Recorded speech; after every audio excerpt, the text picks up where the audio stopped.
La trágica historia de Yardley Love y George Hughley. La noche del 3 de mayo de 2010 comenzó como cualquier otra, sin indicios de que sería el inicio de una cadena de trágicos eventos que alterarían la vida de muchas personas para siempre.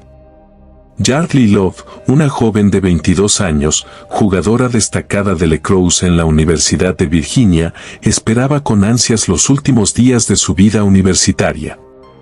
Lo que no sabía era que esa noche, su vida llegaría a un final violento. Como siempre, si aprecia nuestra narración de crímenes reales, dale me gusta y suscríbete. Juntos, descubrimos historias convincentes de crímenes y misterio.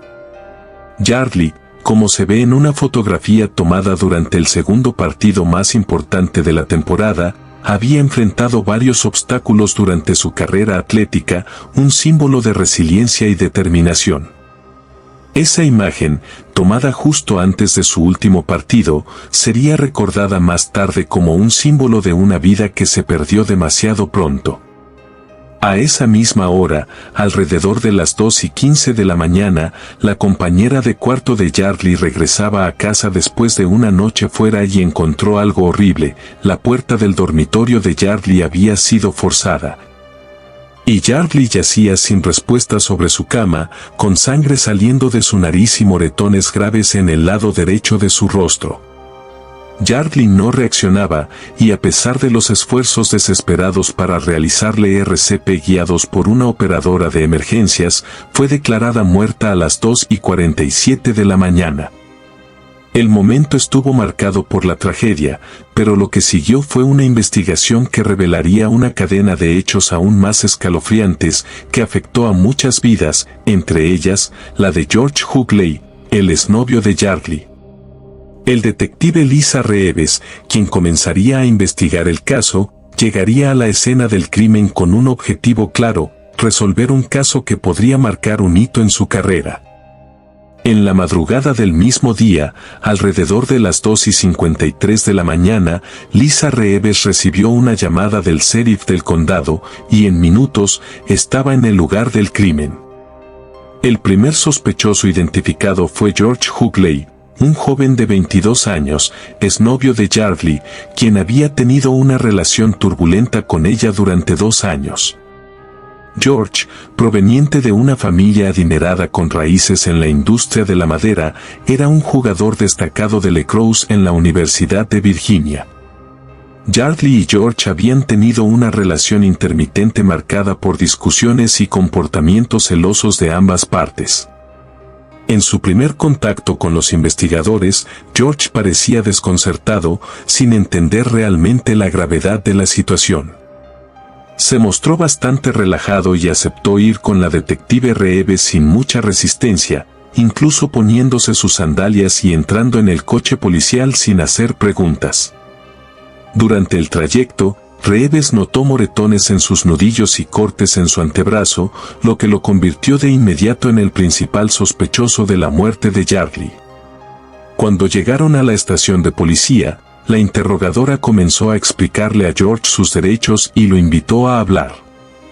George, al parecer, no entendía completamente la gravedad de lo que estaba sucediendo. Su actitud era como la de alguien que se encontraba en un lío menor, como si estuviera siendo reprendido por un maestro o el director de la escuela. Sin embargo, el interrogatorio de Reeves, al principio de tono amigable, no tardaría en volverse más intenso. George comenzó a relatar los hechos, dando una versión superficial de lo que había ocurrido. Dijo que había ido a la casa de Yardley para hablar con ella, ya que había tenido problemas con una serie de mensajes entre ella y otro hombre. Según George, la discusión escaló y Yardley se mostró muy defensiva, lo que lo llevó a perder el control. Aunque afirmó que no había golpeado a Yardley, en su relato comenzó a revelar más detalles que indicaban que él había sido el agresor. En su declaración, George contó que Yardley había comenzado a golpear su cabeza contra la pared, un detalle que pronto cambiaría. Dijo que había intentado calmarla, sujetándola, pero cuando se le preguntó si había tocado su cuello, él admitió haberlo hecho, pero insistió en que no la había estrangulado. Este detalle fue crucial, ya que confirmaba que Yardley había sufrido un trauma en la cabeza, un aspecto fundamental que los investigadores no habían comprendido completamente en ese momento. Con el paso de la conversación, George reveló más detalles sobre lo sucedido. Mencionó que, después de una discusión, había empujado a Yardley sobre la cama y que luego se fue de la habitación sin intentar buscar ayuda. Cuando se le preguntó si había revisado si Yardley estaba bien, George respondió que no, ya que no creía que necesitara atención médica. De hecho, nunca llamó a los servicios de emergencia, a pesar de las claras señales de que Yardley había sufrido una lesión grave. La interrogadora, sin embargo, presionó más, haciéndole preguntas directas sobre su comportamiento y la forma en que manejó la situación. En un momento crucial, George admitió que había tomado la computadora portátil de Yardley después del incidente, aunque no pudo dar una razón lógica. Este acto fue otro indicio de su intento de controlar la situación y de sus emociones desbordadas tras la pelea. La conversación continuó y la tensión aumentó cuando se le presentó a George la dura verdad: Yardley había muerto. Aunque George inicialmente se mostró incrédulo, finalmente reconoció que algo había ido muy mal esa noche. La realidad de lo sucedido parecía abrumarlo. Su negativa a aceptar la muerte de Yardley y su continuo insistir en que no la había matado, solo reflejaba el choque emocional que experimentaba en ese momento.